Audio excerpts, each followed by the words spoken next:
Hurricane Isaac slowly is winding its way inland, a slow-moving monster rainmaker that stretches 200 miles from its center. It's moving about 8 miles an hour. It's slow, which is not good for rainfall totals. Isaac did make landfall in southeast Louisiana last evening, about 6:45 Central Time, southeast of New Orleans, and has already triggered some coastal storm surges. But the worst flooding could be still ahead, with Isaac predicted to now dump as much as 20 inches of rain. We begin with ABC's Tamon Bradley there in New Orleans. Good morning, Tamon. Good morning to you, Rob and Paula. Isaac made landfall as a Category 1 hurricane in Louisiana with 80-mile-per-hour winds. The city of New Orleans this morning is empty. People are not out in the streets. They are hunkered down, weathering this storm.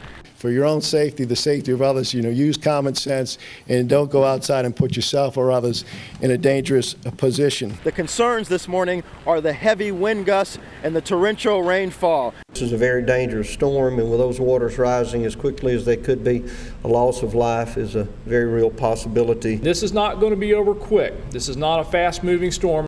The city of New Orleans and other parts of Louisiana are preparing for possible flood conditions. A warning came all the way from the White House, with President Obama telling people to take this storm very seriously. Now's not the time to tempt fate.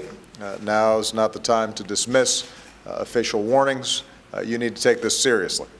There have been evacuations in parts of Louisiana as well as Florida. The storm is moving in with a vengeance. It's already having an enormous economic effect, with Gulf rigs being shut down. 93% of oil production in the Gulf of Mexico having to shut down. That's more than a million barrels a day not being produced. This intense weather, it's expected to last all morning with no relief in sight. Robin, Paula, back to you. Hours and hours to go. Yeah. A look now at exactly where Isaac is at this particular moment and where it's heading next. Our live coverage continues from the AccuWeather Forecast Center and meteorologist Jim Dickey. Good morning, Jim. Good morning, Rob and Paula. Well, of course, Isaac hasn't moved very much. It did make landfall earlier on yesterday evening, but then it moved back over open water, and that's where Isaac sits. Still a Category 1 hurricane, still winds at 80 miles per hour, and pressure is sitting right about 968 millibars and continues to drop here. So this is a tornado watch that remains in effect as well. Anytime you have a landfalling tropical system, you can spin up a weak tornado in there. So that's adding on to all the other impacts we're having right now. Rainfall, steady. Heavy. New Orleans on through Mississippi into the Mobile area. You see all of these bands feeding in from offshore, bringing torrential rainfall through the entire expanse of this precipitation shield. We're seeing winds at tropical storm force gusts higher than that. So this is the worst of Isaac, going to continue here through the day. Still a Category 1 hurricane. Gusts over 90 miles per hour, especially in southeastern Louisiana going forward here. Storm surge, many spots 6 to 9 feet. And that flooding rainfall, many spots over a foot of rain. This bullseye here, southern Mississippi, southeastern Louisiana, 15 inches plus. And the longer this sits here, the heavier that rain will be.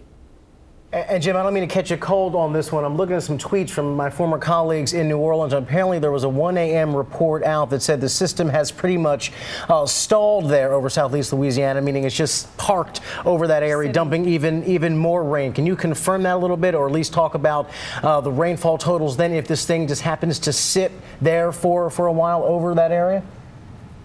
Oh, yeah. Well, like I said, it did make landfall, and then it made a little shift to the west-southwest, went back over open water. There's high pressure that's sitting over portions of Minnesota, and it was thought that it would be able to push its way on shore, but it's having a very tough time doing that. So, yes, more or less stalled out. The longer it sits there, the longer that rain will continue to pile up. So I think that 20-inch mark, that's likely going to be reached in a lot of spots. All right. Thanks to meteorologist Jim Dickey, live again for us at AccuWeather. And far and wide, as he mentioned, the rain could extend up to 1,200 miles. And like you said, parts of the Midwest as well. And it could go all the way up to the Great Lakes. This was a storm the size of the state of Texas, okay? So that gives you any idea. So this is not just a New Orleans storm. You folks in the middle of the country are going to feel some effects from this as well. And the good news, as Jim pointed out earlier, too, was that some of that rain is going to go to drought-stricken states, which is good news, but certainly not good news for folks further south who have already been saturated. So, of course, we will keep an eye on that throughout the morning. And stay tuned for more hurricane coverage in a second. Insight from an award-winning reporter in New Orleans who knows that city extremely well and what a hurricane can do to it. That's coming up later in this half hour. Pulitzer Prize winning reporter Mark Schlefstein is going to talk to us.